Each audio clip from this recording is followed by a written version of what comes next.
Assalamualaikum warahmatullahi wabarakatuh. Bismillahirrahmanirrahim. Alhamdulillahirabbil alamin.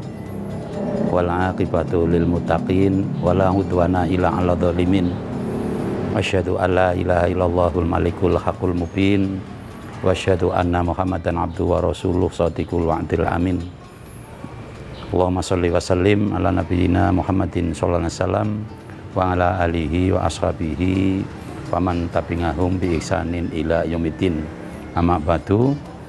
Para pemirsa rahimani wa rahimakumullah yang kami muliakan, pada kesempatan ini kami akan menyampaikan tema dengan judul Al-Ukhuwatul Islamiyah, yang di dalam bahasa kita adalah persaudaraan sesuai dengan tuntunan agama Islam.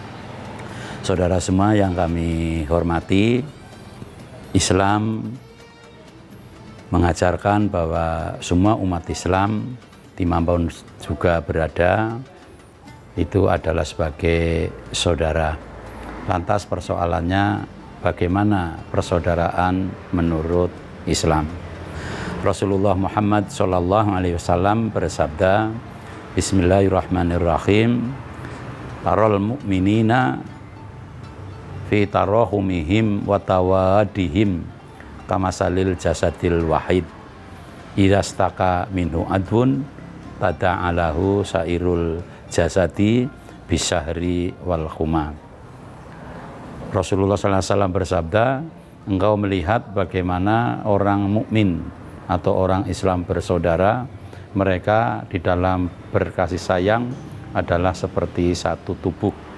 Manakala ada satu anggota tubuh yang terkena sakit, maka seluruh anggota tubuh yang lain ikut merasakan, paling tidak adalah demam. Nah, dari hadis ini bisa kita ambil suatu kesimpulan bahwa kita sebagai orang Islam tentu akan berupaya supaya sesama umat Islam itu sebagaimana satu tubuh, sehingga apabila ada seorang atau orang Islam yang lain mendapat musibah atau hal yang tidak menyenangkan, kita sebagai orang Islam juga ikut merasakan. Apakah itu yang tidak menyenangkan berupa penyakit seperti sekarang ini, atau mungkin bencana alam, atau mungkin hal-hal yang lain. Ini yang pertama. Sehingga salah menurut ajaran Islam manakala kita sebagai orang Islam yang dalam keadaan sehat kemudian mendengar atau tahu ada orang Islam lain mendapat musibah, kita tidak ikut merasakan musibah atau kesedihan tersebut. Ini yang pertama.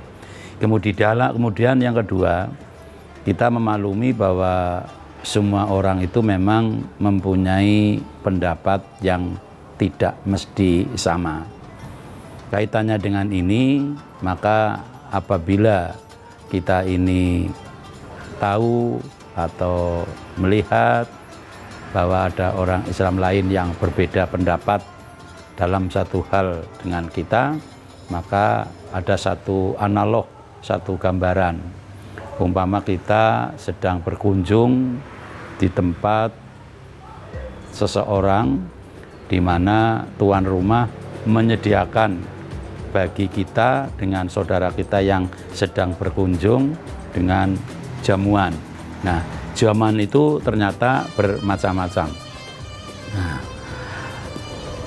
apabila kita berselera mengambil satu jenis makanan, kemudian yang lain berbeda dengan selera kita, kita tidak bisa saling menyalahkan.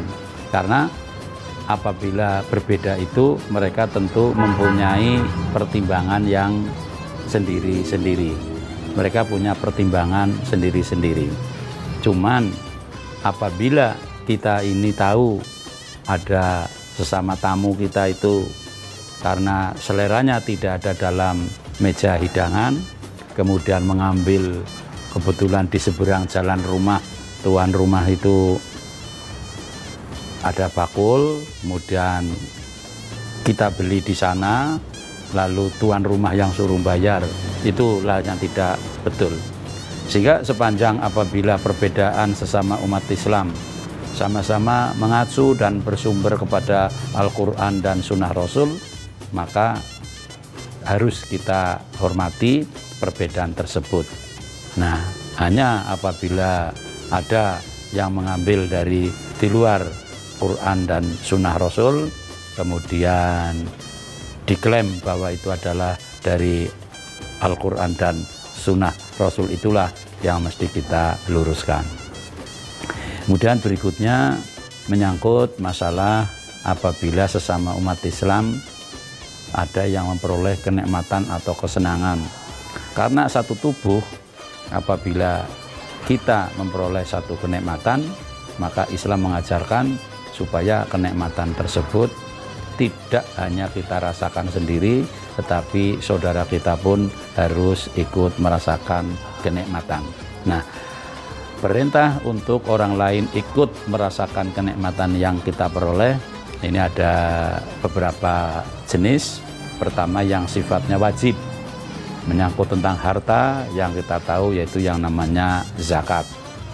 Baik itu zakat harta ataupun mungkin zakat fitrah serta zakat yang lain, itu yang sifatnya wajib.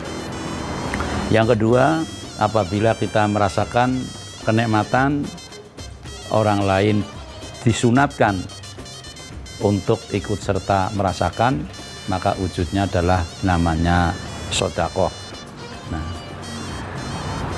ada satu kisah yang sangat menarik bahwa Rasulullah pernah dilapori oleh sahabat bahwa sahabat tadi bercerita ada tetangganya seorang ibu, dia sholatnya bagus, puasanya itu bagus, pokoknya ibadahnya bagus, tetapi dia suka menyakiti hati tetangga.